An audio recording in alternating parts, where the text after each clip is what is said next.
COP28 Dubai, live here in the green zone with Tammy Scarlett of UNIFY, and she was just telling us why she was here and what's going on, what your organization does and why COP. Yeah, well, I am Executive Director of UNIFY, which is a global nonprofit for world peace and impact. And we got on the map 11 years ago from doing these global synchronized meditations for world peace and facilitating global action campaigns to move humanity forward with impact. But why we're here at COP right now is because we believe that it's really important to be a part of the conversation and to help to contribute to transforming change from the inside out. So we're here to learn, to listen, to see what it is that people are reflecting about themselves, where they're at, the organizations they represent, hear all the various opinions about moving the world forward, and then see how we can be a part of affecting change. OnePoint5Media and Innovators Magazine has been at the COP for quite some time, and we have a new partnership with Allied4Future. I totally agree. It's important to be here. It's important to be involved in these.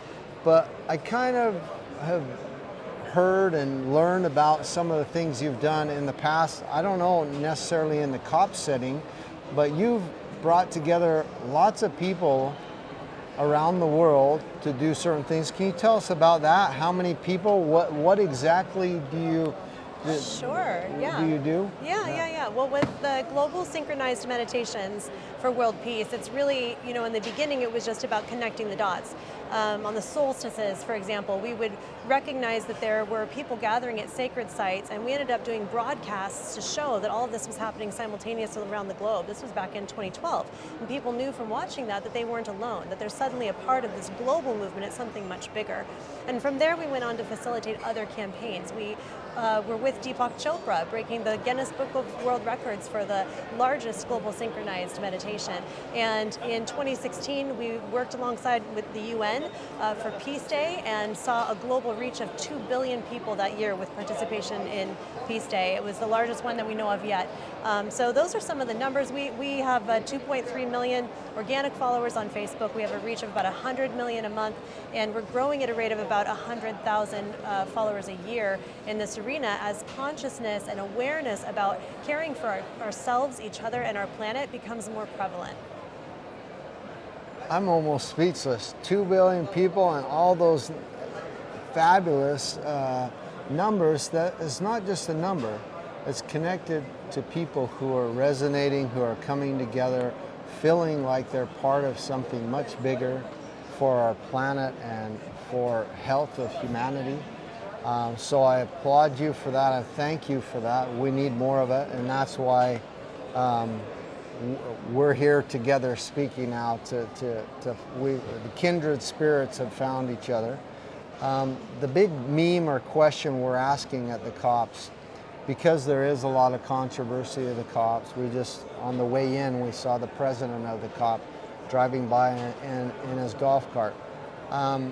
I think there's no better place for us to be than in the heart of controversy, to make sure that we're finding the right people to resonate or to come together with that mindset or that meditation, that frequency.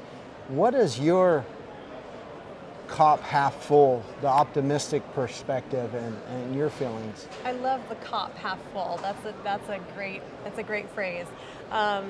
And I mean, I do probably tend to look at things as cup half full, but I also think that there can be a realistic optimism. It's part of how we work on goal setting and manifestation, is we see something that isn't actualized yet, and we move ourselves forward by visualizing it and believing it first. That could also be considered optimism if that thing is not yet, if the path to the realistic path is not yet seen. So I'm all about that. For this COP, I think the thing that I appreciate the most is that it's happening. I can't imagine us being 30 years ago and having this kind of an event on the planet. It would have been met with a lot of resistance for so many different reasons. And so here we are, and even though it's imperfect and it's controversial and it's messy, in that way, it's also a representative of humanity. Like, we are imperfect and messy, and this is how we do things. So I'm glad that we're having the conversations. And again, to reiterate, what we both have been saying here, it's important to be present in the conversations. Lend a voice on behalf of people who maybe don't currently have a voice. Invite people who are not currently using their voice to show up and use their voice. These are conversations for everyone. It's not for a chosen few behind select doors. If you think about the way that humanity co-creates our reality, we as the collective 8 billion, we're the outcome of what we all are and desire and show up as, all of that at once. So if humanity moves towards a space where we say the conversation has to get bigger, those walls have to dissolve, then that will eventually be our outcome. So more people just need to keep showing up. We need to be affecting change from the inside out. And as that happens, we will see a different future come to fruition. Tammy, thanks for letting us inside of your ideas. It's always a sheer pleasure. I want to follow up with a podcast eventually. I think we could have a couple-hour deep dive and really get into some nice nuggets of wisdom. But I wish you the most successful COP and future travels after this. Thank you, Mark. Thank you. Yes, let's do the podcast. Yes.